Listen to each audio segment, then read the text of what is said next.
महाराष्ट्र काय कर्नाटक काय सर्वांनी सबस्क्राईब करा खिलार महाराष्ट्राची शान आणि क्लिक करा बेल आयकॉनवर. एन्जॉय. नमस्कार मंडळी, आज खिलार महाराष्ट्राची शान चॅनलच्या माध्यमातून खरं तर एका आपल्या या प्लॅटफॉर्मवरती एका वेगळ्या पद्धतीची माहिती पण आपण दाखवण्याच्या तयारीत आहोत. येत्या काही दिवसामध्ये आपण चॅनलच्या माध्यमातून डॉक्टर क्षेत्रातलं काम आपल्या पशुवैद्यकीय याच्यामध्ये कशा पद्धतीने चालतं, आपल्या पशूंसाठी कसं चालतं, यासाठी बरीचशी मोठी वेब सिरीज घेऊन येतोय. ही वेब सिरीज घेऊन येण्याच्या अगोदर ती कशी असणार, काय असणार आणि त्याच्यात कोण कोण सहभाग घेणार, त्यातलं एक पशुवैद्यकीय क्षेत्रातलं काम करत असलेले डॉक्टर सध्या आपल्या सोबत आहे.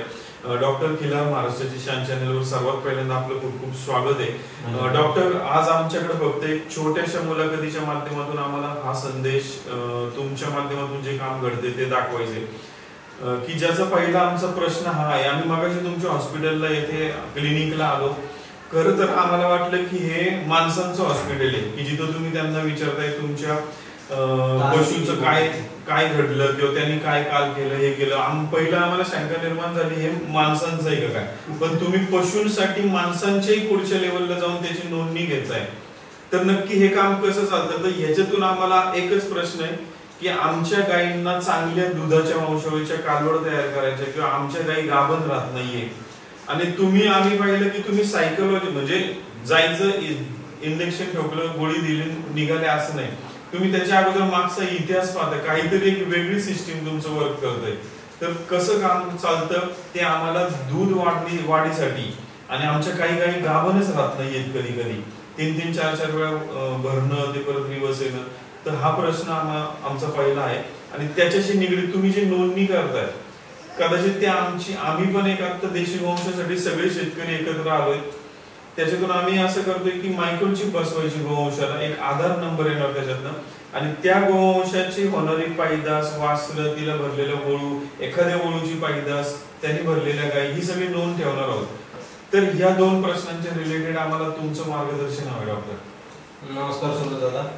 पहिल्यांदा तुम्ही हे विषय घेतला आणि जनावरांच्या होमिओपॅथीचं काम हे आपलं क्लासिकल दृष्टीने चालू आहे. म्हणजे आता तुम्ही म्हणता की जनावरांच्या सायकोलॉजीचा अभ्यास का करताय, तर आपल्या होमिओपॅथीचं जे जनक आहे डॉक्टर सॅम्युअल हनीमन, हे मूळचे जर्मनीचे. जर्मनीमध्ये त्यांनी होमिओपॅथीचा संशोधन त्यांनी केलं. आता ते माणसांच्या त्यांनी रुजू झाले बऱ्याच, आता सेकंड लार्ज पॅथी झाल्या. आता वर्ल्ड हेल्थ ऑर्गनायझेशननुसार लार्ज पॅथी म्हणून आता सेकंड नंबरला आपण होमिओपॅथीमध्ये काम करतोय. तर होमिओपॅथी माणसांच्यात करत असताना आमचे वडील गोपाळ गोविंद माने आणि मी अनिल गोपाळ माने, तर वडिलांना पहिला होमिओपॅथी स्वतःला झोप लागत होती म्हणून ट्रीटमेंट घेत होते. तिथून घरचे कालवड गाभ लागत नव्हते. त्याच्यावर त्यांनी गांधी सरांच्याकडे सांगितलं की सर घरचे कालवड गाभ लागत नाहीये आणि गांधी सर आपण याच्यावर ट्रीटमेंट केली तरी काय ही कालवड, ही जर्सी कालवड जी आहे ही कापायला जाणार, ही कटिंग जाणार. तर आम्ही बरंच याला तळमळीत तयार केलं आणि हे घरचं एखादं पशुधन म्हणजे शेतकऱ्याचा घरचा एखादा सदस्य असेल घरात असेल तर ही कटिंगला जाणार. म्हटल्यानंतर गांधी सरांनी म्हटले की वडिलांचं जे टोपण नाव बाळू होतं, बाळू मामा तुम्ही लक्षण घेऊन या, मी तुम्हाला औषध देतो. तर आमचे वडील कृषी संघटक इचलकरंजीचे, म्हणजे शेतीत त्यांनी बरेच विविध प्रयोग केले. महाराष्ट्रात आपली उमरवाड, आमचे वडील मूळचे उमरवाडचे, दत्तकाने इचलकरंजीला. इथं आल्यानंतर त्यांनी उमरवाडचा पेरू प्रसिद्ध आहे, तर पेरूची बाग इथे लावली.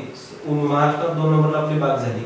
या कोण टोमॅटो लागवड त्यांनी पहिला केले. असं बरेच शेतीत त्यांनी प्रयोग करत आहे. तर जनावरांच्या ते प्रयोगशील एक शेतकरी आणि प्रयोगशील माणूस ह्याच्याजवळ गेला की सन्मान मिळतो, या दृष्टीने लोक यांच्याकडे बघायचे.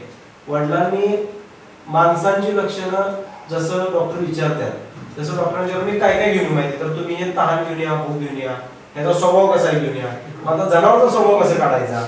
तर वडील चिकित्सक असल्यामुळे त्यांनी बराच त्याच्यावर स्टडी केला, अभ्यास करून एक 6 दिवसात ते 8 दिवसात त्यांनी लक्षणं त्याची काढायला चालू केली. तर ती लक्षणं घेऊन आपले डॉक्टर महेश गांधी यांच्याकडे गेले. तर सर एवढी लक्षण मिळाली.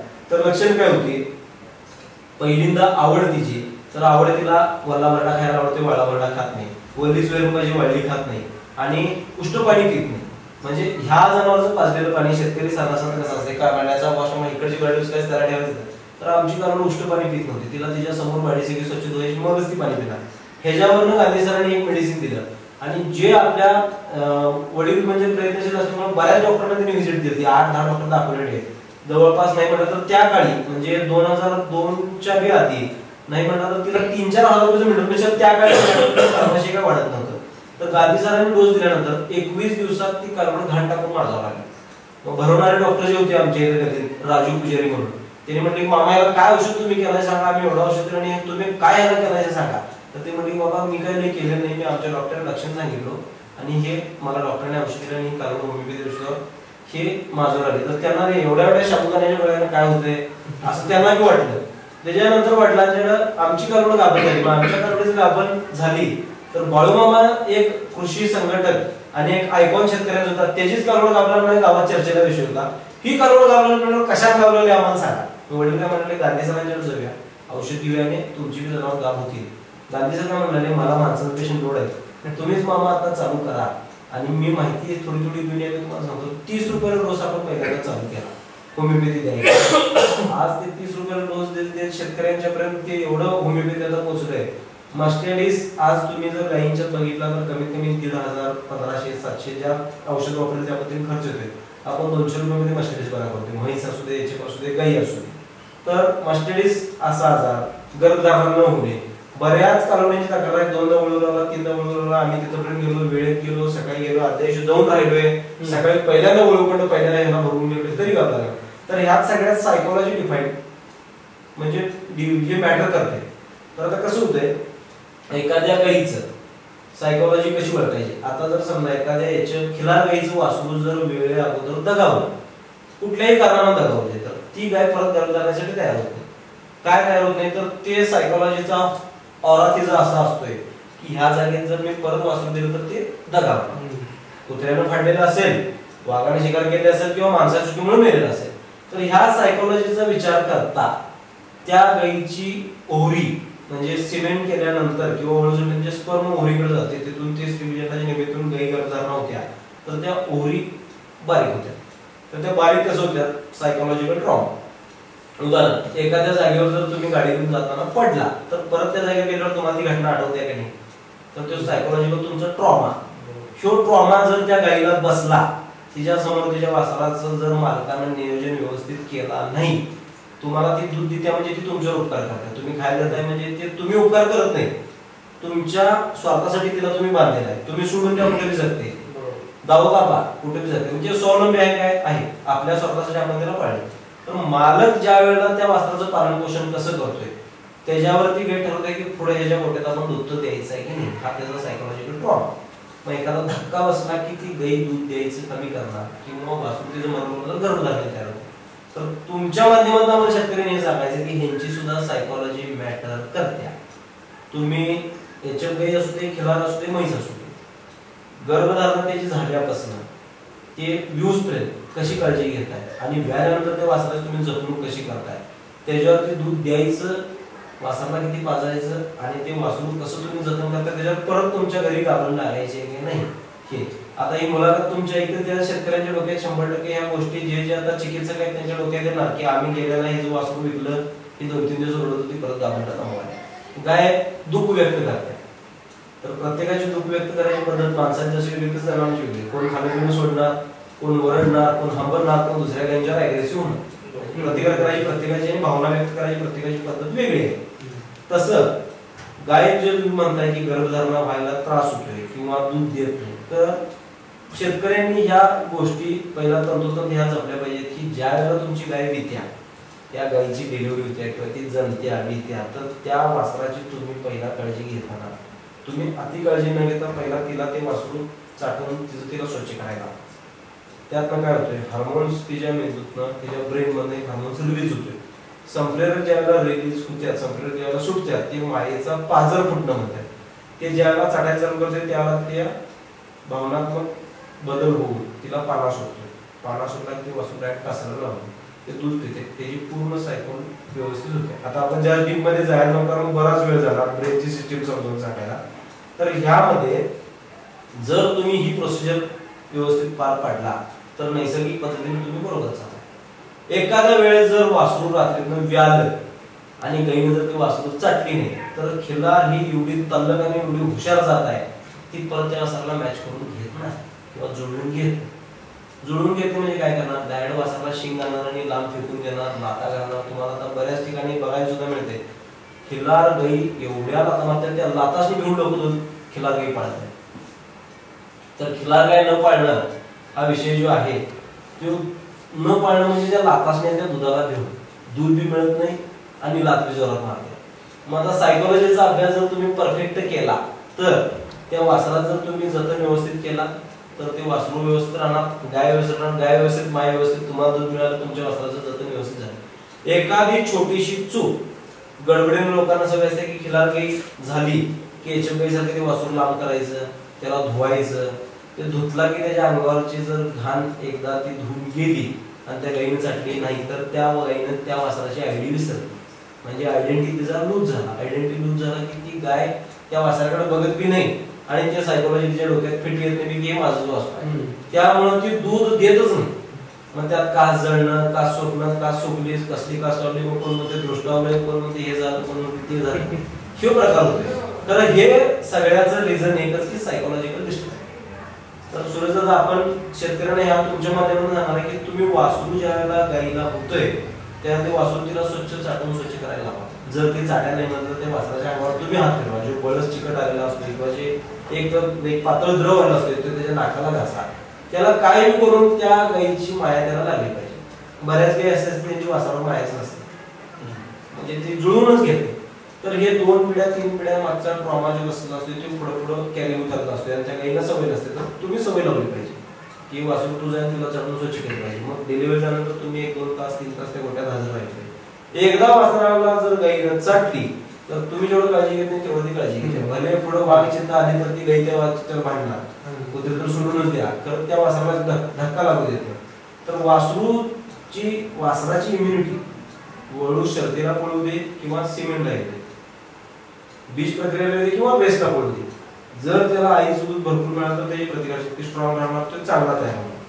तर त्याच्यासाठी पहिलं सायकोलॉजिकल चेंजेस यांच्यात न येता आपण व्यायामानंतर जे आपल्या वडिलांनी केले तेच आपण केलं पाहिजे. तिला कासाला दूध वासराला प्यायला देणे आणि चाटायला देणे. तर बऱ्याच लोकांना म्हणलं असतं की डुसणी मारली की आमच्या गाईला मास्टर्डिस होते. डुसणी मारून गाईला मास्टर्डिस होत नाही. वासरू जसं जसं ती करत ते नरिशिंग आणि प्रोसेसिंगच आहे. या कासाला किती जोरात डुसणी मारली, गाय उचलू दे, काय प्रॉब्लेम नाही. कधी असं क्वचित प्रकार घडतो की वासराला डुसणी मारली आणि लाल दूध झाले. बऱ्याच लोकांना म्हणणं असतं की आमचं ते लाल दूधच गाईचं आलंय वासरू आम्ही म्हणून सोडायला केलं. त्याचा काहीही संबंध नाही. वासरू हे गाईलाच पिलं पाहिजे. त्याच्यातनं तुमचं त्या गाईची सायकोलॉजी एकदा व्यवस्थित राहिली, त्याचं उत्पादन, त्याचं खाणं पिणं, त्याच्या सगळ्या गोष्टी, ह्या सगळ्या गोष्टी व्यवस्थित पार पडायला चालू. खरं जर तुम्ही ह्यात तापावत केला किंवा ह्यात जर तुम्ही त्याचं मिसअंडरस्टँडिंग एकदा झालं आणि पहिल्यामध्ये जास्त आम्हाला बघायला मिळते वासराला एकदा जर गाई घेतलं घेतच नाही. सायकोलॉजिकल चेंजेस आले की कास सोकणार, कास हटणार, याच्याचं पाच, शेळीचं पाच, असं करून वासरू जगवायचं, गुडघ्याला जखमा होत्या, पोषण व्यवस्थित मिळत नाही, नाळ्यात जागा सुजत्या, बऱ्याच गोष्टी असतात. तर ह्याच्यात मला एवढंच सांगायचं तुमच्या माध्यमातून शेतकऱ्यांना की वासरू हे तिला चाटायला दिलंच पाहिजे. आणि वासरूच्या गाई चाटायला त्यांची 2 तासात वार बी पडते. वाराचं तुम्हाला किरकिर नाही. परत डॉक्टरला हात टाकला, कर्मचाऱ्याला सुद्धा राहिली, परत औषध सोडा, परत दुधीना पाण्याचं ट्रीटमेंट करा. म्हणजे आपल्या भागात जे पद्धतीत आमच्या भागात 2 तारखेला आमच्याकडे औषध द्यायला लोक येतात, आम्ही औषध देतोय, पाण्याचं रुटीन लावतोय, परत त्या काही घाबरल्या होत्या. ह्यात तुम्हाला अडकायचं नसतं तर वासरू विलगीकरण करताना सुद्धा जेव्हा तुम्ही एखादं आता खालतीकडचे शेतकऱ्यांची म्हणा सरकार इकडच्या भागात वासरू त्याला फटदिश असं पाडून देऊन टाकतात. तसं मध्ये त्यांच्याकडे तुम्ही संस्कार घ्या, व्यवहार करा, महिना प्रति वासरू तुझ्याजवळ ठेवा, 1 महिन्याने त्याला विलगीकरण करून घरी ठेवा. निदान त्या वेळेला कन्फर्म होते की घरी आल्यावर तो वासरू आहे. आणि थोड्या दिवसांनी तिला विसर पडत असं मग त्यानंतर तुम्ही देऊन टाका. 8 ते 15 दिवसाची प्रोसेस आहे. एवढी जर पार पडलं तर परत गाय घाबरणार नको, एवढं कन्फर्म. सायकोलॉजी त्यांची तुम्ही ओळखायला शिकली पाहिजे आणि त्या सायकोलॉजीच्या आधारे जर तुम्ही त्यांच्यासोबत राहिला तर ते तुम्हाला वर्षाच्या आत परत बच्चा देणार, सशक्त असणार, रोग कुठले होणार नाहीत, सांधे वीक पडणार नाहीत. बऱ्याच वासरांचं तुम्ही खिलार करता एक तर पूर्ण केस निघून गेलेला असतात आणि लाल त्वचा दिसत असतात, तुम्ही आता एवढे फिरता येत असेल किंवा गुडघे सुजलेले असतात, तर ते सगळं आईपासून वेगळं झाल्यामुळे होते. खरं जे वासरू आई जवळ आहे त्याला कुठल्याही प्रकारचा आजार होतो. डॉक्टर खरं तर आता म्हणजे ही चर्चा अशी आहे की ही बरीचशी पुढे जाणार आहे. म्हणजे याच्यातनं आम्ही कदाचित शेतकरी एकच संदेश मिळतोय आम्हाला की सायकोलॉजिकल जर तुम्ही तुमच्या पशुची काळजी घेतली तर कदाचित आपण असं म्हणू की जंगलातल्या वाघाला पण आपण कंट्रोल करू शकतो 100% की हे. तर हा मोठा संदेश कदाचित याच्यातनं प्रत्येक जण घेईल खरं तर मंडळी, ही मुलाखत आपण येत्या काही दिवसामध्ये डॉक्टरांच्या वेगवेगळ्या विषयांवरती एक वेब सिरीजचं प्लॅन करतोय, ती त्याच्यामध्ये पाहणार आहोत. डॉक्टर, आता शेवटच्या टप्प्यामध्ये एक छोट्याशा ह्याच्यामध्ये एक सारांश असा हवाय की ज्या प्रकारे तुम्ही वहीमध्ये जी नोंद करताय तसंच आम्ही मायक्रोचिप बसवून की ज्याच्यामध्ये आम्ही गाय आणि बैलांची फक्त वंशावळ नोंद करतो, हे खरंच आमचं काम पुढे आम्हाला चांगल्या दृष्टिकोनातून आपल्या देशी गोवंशासाठी चांगलं आहे का, किंवा योग्य दिशेने आम्ही सगळे शेतकरी जात आहोत का? तर त्याच्यावरती एक थोडक्यात आम्हाला मार्गदर्शन करा. दादा, कसं आहे तुम्हाला सांगतो, खिलार ही जात आपली महाराष्ट्राची आहे. खरं बघण्याचा दृष्टिकोन प्रत्येकाचा वेगळा. गाय पूजेला पाहिजे ना, तर आमच्या दारात नका, तुमच्या दारात पूजा करा. मग त्याला शहरी भागात किंवा कोल्हापूर जिल्हा हा इंडस्ट्रियल एरिया आहे, मी बऱ्यापैकी बाकीच्या महाराष्ट्रातल्या जिल्ह्यांपेक्षा आपल्या जिल्ह्यात सुबत्ता जास्त आहे. तर तुम्ही जे वंशावळी जपायचं म्हणताय हे काम एक नंबरच होणार. आता तुम्ही खिलारमध्ये काम बरंच, तुम्ही आमच्यापेक्षा जास्त खिलारमध्ये काम केलं, आमच्यापेक्षा जास्त ट्रॅव्हल केलं, आमच्यापेक्षा जास्त तुम्हाला त्यात ब्रीडिंगचा अनुभव म्हणा किंवा काय.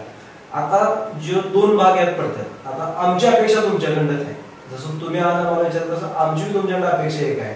तुम्ही मायक्रोचिपचं प्लॅनिंग करताय, वंशावळीचे जगताय, हे एक नंबर आणि हे एक माइलस्टोन गाठण्याचं काम हे होणार आपल्याला. हिऱ्यात जसं पैलू पडतात मग हिरा समोर, कसं एक पैलू आपला पडाला म्हणून समजा. आपल्या भागात कोल्हापूर पासून वरपर्यंत खिलार जर तुम्ही बघायला गेला तर आमच्या खिलारची कातडी जाड आहे, आणि तुम्ही खालतीकडे जर जसं जाल तसं वंशमध्ये सुधारत असं त्यांची कात पातळ आहे. एक पोळी कमी असणं, एक त्वचेला शायनिंग असणं, त्यांच्या शेंगाची साईज लहान असणं, हे तुमच्या भागात अजून का टिकून राहिले?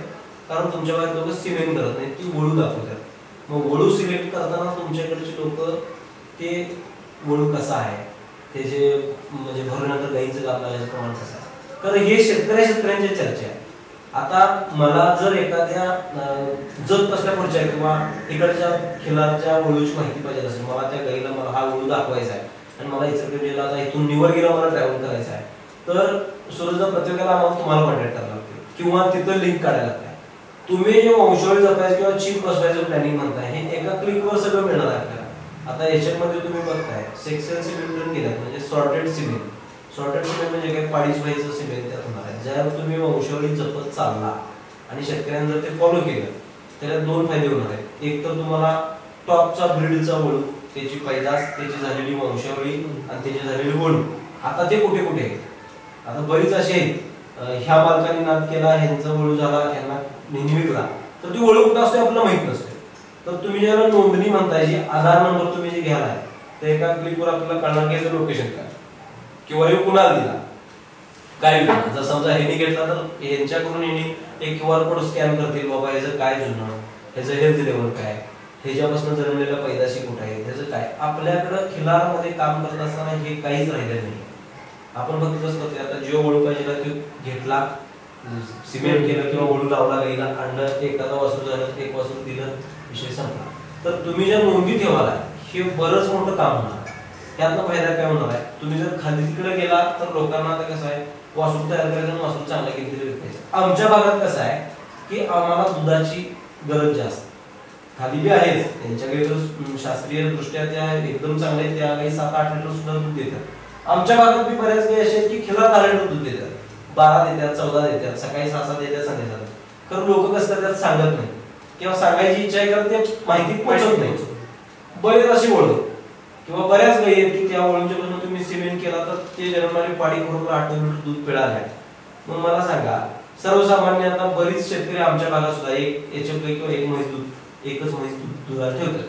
आपण जरी वंशावळी जपलो, तुम्ही म्हणताय तशा जर नोंदी ठेवलो, तर मला जर एखादी घरी गाय पाळायची झाली तर मी सर्च करूनच काढणार. मग ते सर्च करून तुमच्या माध्यमातून होणार. मग तुम्ही आम्हाला हे ज्यावेळेला तुम्ही वंशावळी तुमचा हे कार्यक्रम चालू केला, तुमचं जे हे ज्यावेळेला एक कॅम्पेन चालेल, आम्ही चिप प्लॅनिंग करतोय किंवा आम्ही मायक्रोचिपचं प्लॅनिंग करून आम्ही वंशावळी जातोय, त्याचा फायदा काय होणार आहे? समजा मला जर त्याकडे घ्यायला पाहिजे तर माझ्याकडे वळू तयार करायची क्षमता आमच्याकडे आहे. कारण तुम्ही जेवढं सांगलीपासून खाली ज्या भागात कसोटी भागात करताय त्या भागात वळू जास्त आहे की आमच्या भागात जास्त आहे, तर तो भाग सगळा जास्त आहे. कारण त्यांना शेतजमीन जास्त आहे, त्यांना जागा भरपूर आहे. आमच्याकडे कसं आहे, दूध जास्त पाहिजे. मग तुम्ही जे मायक्रोचिपचं प्लॅनिंग केल्यानंतर एखाद्या वळूपासून जर 8 लिटरची 7 लिटरची कारवड असेल तर त्या ठराविक शेतकऱ्यांना सुद्धा त्याचा फायदा होणार. तो सांगू शकतोय की माझ्या गाईपासून झालेल्या पाटला मी सांगलीचा मी कोल्हापुरात कालवड दिली, माझ्या गाईला 15 लिटर दूध मिळालं. त्याची गाय दूध देते बघून अनेकाचा शेतकरी तयार करल, खरेदी करल, तो पाठ लागल त्याच्या, किंवा त्याच्यानंतर तू नियोजन करल, तू सिमेंट कुठून आणलास, तुझी गाई कुठली, तुझी वंशावळ, तर वंशावळ तोंडी आम्ही सांगून होत नाही ना. आता वर्षात एकदा माणसांची हेळवी होती, हेळवी एकदा पुस्तक वाचून दाखवलं की अण्णा दाखवलं विषय संपला, काय झालं संपला, ते पुस्तक बंद झालं. आता तुम्ही कसं करायला नगरपालिकेत केला, तुम्हाला गव्हर्नमेंट सगळं सबमिशन डॉक्युमेंट जन्म दाखला मृत्यू दाखला सगळा, तसं आपल्यात काय आहे का खिलारमध्ये नाही. तुम्ही इतर राज्यात कुठेही जावा, सगळ्या गाई दूध द्यायला, सगळ्या गाईचं नियोजन आहे, सगळ्या गाईंचं प्रत्येकाचं रजिस्ट्रेशन आहे, प्रत्येकाचं त्यांच्या गाई 8 लिटर, त्या गाई आता महाराष्ट्रात राज करायला बऱ्याच गाई. तसं खिलारचे का जात नाहीत आपल्या बाहेर, तर आपल्या गाई दूध कमी देतात, तल्लक बी आहेत, सगळं आहे, खरं दूध कमी देतात. ज्यावेळेला आपण वंशावळी जपू त्यावेळेला ज्या भागात एखादी कालवड चांगली दूध देणार असेल त्याला आपल्याला त्याचा फायदा की हे जर रेकॉर्ड हे आहे, ह्याचा बेनिफिट इथंपर्यंत आहे, ह्याच्या वळूची ही पैदास आहे बाबा, ह्याचं वळू कुठेपर्यंत गेला आणि ह्याची कालवड दूध द्या, तर वळूच तुम्ही संगोपन तर केलंच पाहिजे, शर्यत झालीच पाहिजे, सगळं पारंपरिक आहे सगळं. तर गाई जर दूध द्यायला लागली तर शहरात आमच्यासारख्या कोल्हापूर जिल्ह्यात तुम्हाला प्रत्येक एखाद्या दुसऱ्याच्या दारात गाई दिसत की बाबा ही शांत दूध देत्या, 5 लिटर दुधासाठी आहे. आनंदानं आमच्यासारखा शेतकरी किंवा आमच्यासारखा एखादा सेकंड प्रोफेशन असणारा माणूस दूध घरात एक गाई पाळून दूध घ्यायला काय अडचण आहे. 5 लिटर घरचं दूध, 5 लिटर दूध सर्वसामान्य 10 लोकांच्या कुटुंबाला 5 लिटर दूध संपत नाही. मग आपण जर ती वंशावळी जपलो सुरत दादा तर 100% यशस्वी होणार. आणि मी तर म्हणतो या अनेकदा तुम्हाला सांगतो, खरोखर एखाद्या हिऱ्याला पहिलं पडण्याचं काम होणार आहे. प्रत्येकाला आपल्या गाईची कॅपॅसिटी, कंडिशन आणि ते दूध किती आहे. आता तुम्हाला सांगतो इचलकरंजी आमचं गाव, इचलकरंजी शहराची लोकसंख्या 3.5 लाखच्या आसपास आहे. ठराविक लोकांच्याकडे खिलार गाय आज 100 रुपये लिटर दूध विकते. मग हे उलट तुमच्या वंशावळीच्या कॅम्पेनमुळे एखाद्या शेतकऱ्याला रोजगार सुद्धा मिळेल. बाबा माझ्याकडे खिलारचं दूध आहे, तुम्ही या समोर काढतो घेऊन जा. 100 रुपये 150 रुपये जरी गेलं वाईट काय, खरं आमच्याकडे काय साधन नाही. आणि आता आम्ही पळालो याच्या कारण सहज उपलब्ध देतात, याच्या 30-35 रुपयाच्या दर नाही. तर ह्या कॅम्पेनमुळे आपल्याला एक शेतकऱ्याला बाबा जोड व्यवसाय, आधीचा जोड व्यवसाय वेगळा होता, कोंबड्या तुम्ही पळा अंडी आम्ही घेऊन जातो, हे न करता आमचीच गाय आमचं दूध पॅकिंग करणार तुम्हाला देणार 100 रुपये लिटर प्रमाणे. वासरू संगोपन, वळू संगोपन सोबत शर्यतीचा एकदा बैल विकण्याचं रोजचं आर्थिक सोर्स, एक इन्कमचा सोर्स शेतकऱ्यांना चालू होईल. खरं आपण हे वंशावळीचा कार्यक्रम कॅम्पेन व्यवस्थित राबवल्यानंतर आणि शेतकऱ्यांनी सहकार्य केलं पाहिजे की माझ्या गाईला एवढं दूध आणि एवढं दिवस दूध दिल्या, तुम्ही माझ्या गाईची नोंद घ्या.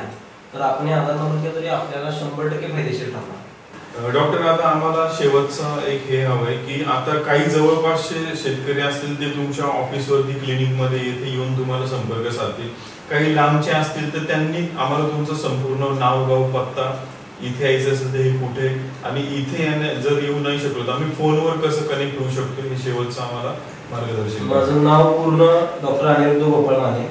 आपला ह्यो भाग जो येतोय इचलकरंजी मध्ये येतोय, तालुका हातकर्णी, जिल्हा कोल्हापूर. आपला फोन नंबर आहे 9604191993. हा क्लिनिकचा नंबर आहे. पर्सनल नंबर ज्यावेळेला इमर्जन्सी असेल त्या पेशंटला मी देत राहील, कारण आम्हाला इथं लोकलला बी काम जास्त आहे. आमचं आता रोज जवळपास नाही म्हणत आठवड्यात 80 गाव आम्हाला फिरायला लागतात.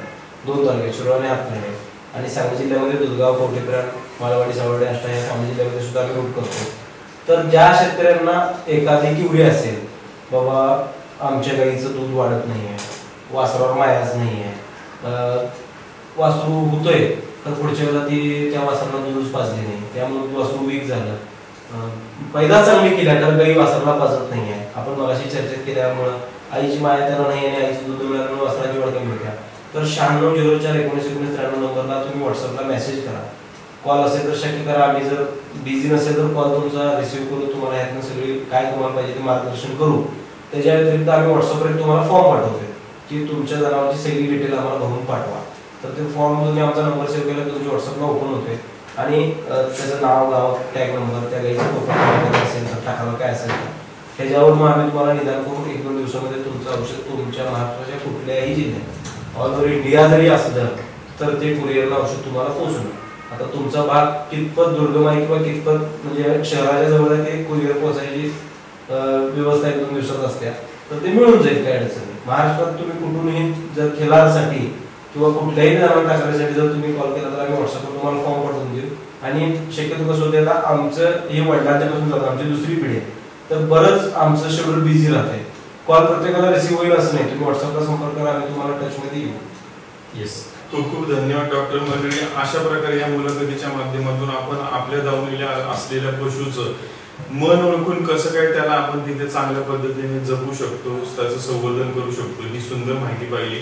येत्या काही दिवसामध्ये आपण डॉक्टरांच्या वेगवेगळ्या विषयांच्या वेबसिरीज आपण लॉन्च करण्याच्या प्लॅन मध्ये आहोत, की जेणेकरून तुम्हाला तुमच्या प्रत्येक प्रश्नाचं उत्तर देण्याचा हा प्रयत्न असेल. म्हणजे खिलार महाराष्ट्राची शान चॅनलच्या माध्यमातून कित्येक वर्ष आले आपण प्रयत्न करतो. आता संपूर्ण शेतकरी आपण एकत्रित करून ही मायक्रोचिप बसवतो, त्याचंही महत्व सांगितलं. अशाच प्रकारची अधिक माहिती पाहत राहूया. खिलार महाराष्ट्राची शान चॅनल लाईक, शेअर, सबस्क्राईब करा. म्हणजे खूप खूप धन्यवाद. आणि डॉक्टर खूप खूप धन्यवाद, आज तुम्ही वेळ दिला आणि आज आपण हे मार्गदर्शन केलं. खिल्लार महाराष्ट्राची शान.